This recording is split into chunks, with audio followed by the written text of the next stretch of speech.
আমরা দেখতেছি না যে সমাজে সুদখোরের বিরুদ্ধে একটা কথা বলতেছে, আজকে সমাজে ঘুষখোরের বিরুদ্ধে কথা বলতেছে, আজকে জেনাকারীর বিরুদ্ধে কথা বলতেছে, আজকে দুর্নীতি বিরুদ্ধে কথা বলতেছে, আজকে কোনো মদের বার আজকে ভাঙলো না, আজকে যে অপকর্ম সারা বাংলাদেশে চলতেছিল স্বাভাবিকভাবে চলে যাচ্ছে। তাহলে আপনারা কীরকম মুসলমান যে আপনি আরেকজন মুসলমানের গায়ে হাত দিলেন, আজকে আপনি মাজারে আঘাত করতেছেন একজন আউলিয়ার দরবার শরীফ কেন? আজকে আপনারা দেখতেছেন সারা দেশেই মাজারে হামলা হচ্ছে, শুধু মাজারে না, আমরা দেখেছি যে জাতীয় মসজিদও হামলা হয়েছে। তো এখন এই যে মাজার কেন্দ্রিক যারা হামলা করতেছে এরা মূলত মনে হয় একটি গোষ্ঠী, এরা তাদের এজেন্ডা বাস্তবায়নের জন্যই কাজ করতেছে। আর এরা যে বলতেছে বেদাত, আসলে বেদাত সম্পর্কে ওনাদের ভালো কোনো ধারণা নাই। ওনারা মুসলমান, আমরাও মুসলমান।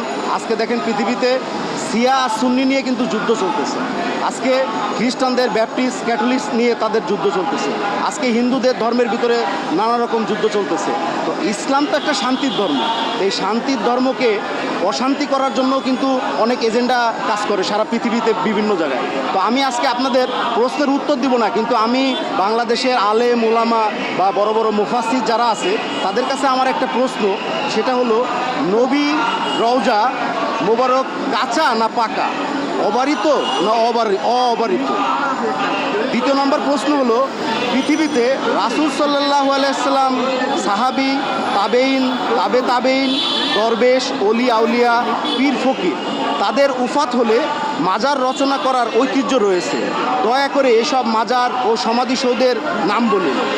আমি বলতে চাই যে ইতাজিলা, মুতাজিলা, জাবেরি, কাদেরি সহ ইমান আনয়নকারী রাসূল সাল্লাল্লাহু আলাইহি সাল্লামের কাছে অতীব সম্মানিত ছিলেন।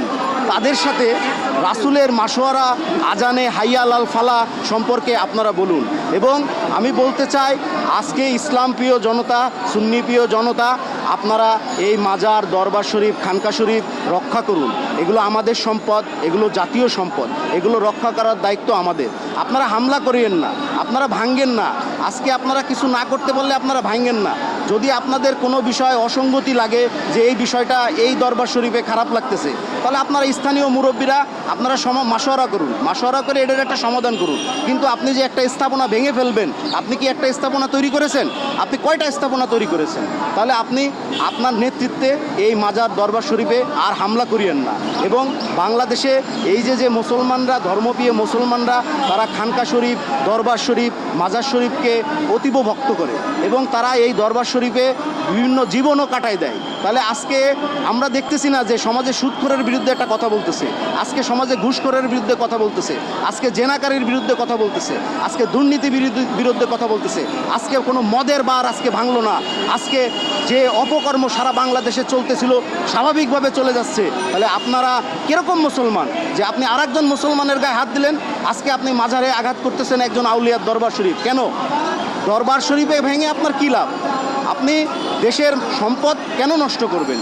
তাই আমি বলতে চাই আপনারা দেশের সম্পদ নষ্ট করেন না, আপনারা মাজার, দরবার, খানকা শরীফ এগুলো রক্ষা করুন। এগুলো রক্ষা করা আমাদের কর্তব্য। আজকে সেই গৌর গোবিন্দর কথা যদি বলি, এদেশে ইসলাম ছিল না, এদেশে ইসলামের কোনো প্রচার ছিল না। আজকে এই গৌর গোবিন্দকে যে শাহজালাল রহমতুল্লাহ আলাইহি ইসলাম যে আসলেন, তার বিপক্ষে যুদ্ধ ঘোষণা করলেন। তাহলে আমরা কি এই সমস্ত মাজার ধ্বংসকারীর বিরুদ্ধে যুদ্ধ ঘোষণা করব? না, আমরা যুদ্ধ ঘোষণা করব না। আমরা শান্তিপ্রিয় মানুষ, আমরা শান্তি চাই এবং দেশের সর্বস্তরের মানুষ যেন শান্তিতে থাকতে পারে, আমরা এই আশা করি।